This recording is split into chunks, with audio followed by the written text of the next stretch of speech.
Quand on traverse un deuil, il y a toujours un moment où la douleur devient plus lourde, plus silencieuse, presque étouffante. C'est ce qu'on appelle l'étape de la dépression. Après le choc, la colère ou les tentatives de trouver un sens à ce qui s'est passé, on se retrouve face à une vérité qu'on ne peut plus éviter. La personne est vraiment partie et rien ne pourra la ramener. C'est alors que la tristesse prend toute la place. Dans cette étape, on peut se sentir vidé, sans énergie, parfois sans goût pour la vie.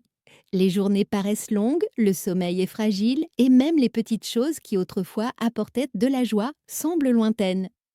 On s'isole, on pense souvent au passé et parfois la culpabilité surgit. Ai-je fait assez? Ou et si j'avais agi autrement?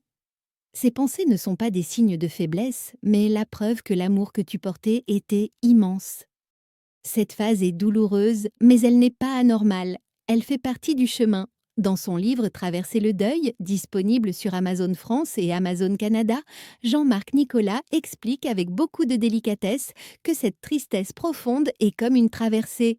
On ne s'y arrête pas pour toujours, mais on doit la vivre pleinement pour qu'un jour, peu à peu, l'acceptation puisse naître. Ce passage ouvre la voie à une reconstruction intérieure.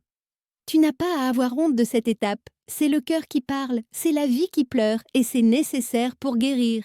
La douleur ne disparaîtra jamais totalement, mais elle peut se transformer. Et ce que tu ressens aujourd'hui, aussi lourd soit-il, peut devenir demain la force de continuer ton chemin avec plus de tendresse, de profondeur et d'humanité. Pour traverser cette période, il y a quelques repères simples. Parler, même quand on pense ne pas avoir de mots, aide à libérer la douleur enfermée. L'écriture peut être un exutoire puissant, noter ses émotions, ses souvenirs, ses regrets.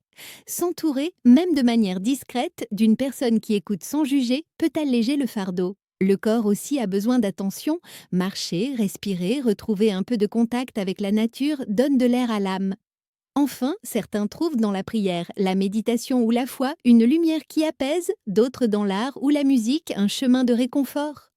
L'essentiel, c'est de se rappeler que tu n'es pas seul et que cette étape, aussi douloureuse soit-elle, est une partie du chemin qui conduit vers une vie apaisée, même si différente.